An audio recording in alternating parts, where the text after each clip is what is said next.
السلام علیکم ورحمۃ اللہ وبرکاتہ۔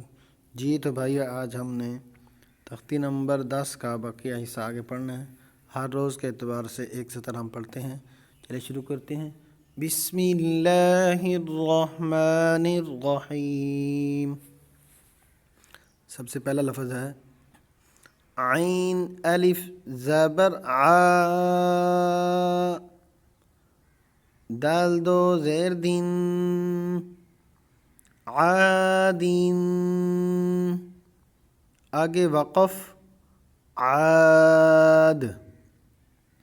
سب سے پہلا لفظ عین الف زبر آ، یہ حروف مدہ میں سے ہے۔ اس کو ایک الف کی مقدار کھینچ کر پڑھیں گے یا 1 سیکنڈ کی مقدار کھینچ کر پڑھیں گے۔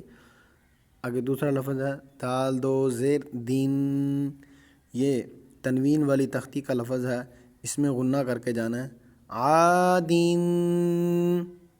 آگے وقف عاد۔ چلیں آگے دوسرا لفظ پڑھتے ہیں عین زبر ع، لام کھڑا زبر لا، علا، آگے وقف علا۔ اس میں پہلا لفظ جو عین زبر ع، یہ حرکت والی تختی کا لفظ ہے، اس کو لمبا نہیں کرنا، جلدی سے پڑھنا ہے۔ اور دوسرا لفظ ہے لام کھڑا زبر لا، یہ کھڑا زبر کھڑی زیر الٹا پیش والی تختی کا لفظ ہے، اس کو 1 الف کی مقدار کھینچ کر پڑھیں گے اور وقفاً بھی کھینچ کر ہی کریں گے۔ علا، آگے وقف علا، عین یا زبر عی، نون دو پیش نون، عینون، آگے وقف عین، عین یا زبر عی، یہ حروف لین کا لفظ ہے، اس کو نرمی سے پڑھنا ہے، زیادہ لمبا نہیں کرنا اس کو، عین یا زبر عی۔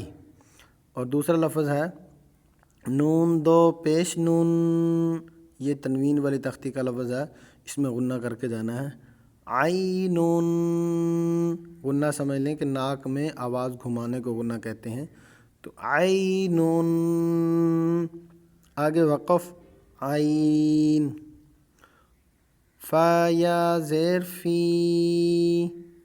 ہا زیر ہی، فی ہی، آگے وقف فی،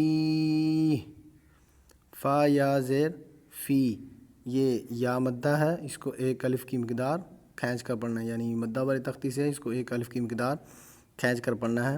اور دوسرا لفظ ہا زیر ہی، یہ حرکت والی تختی کا لفظ ہے، اس کو جلدی سے پڑھنا ہے، فی ہی، آگے وقف فی۔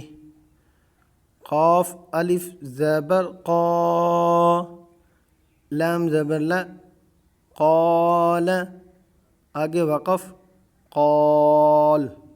جی تو آج کا سبق ہمارا مکمل ہو گیا۔ السلام علیکم ورحمۃ اللہ وبرکاتہ۔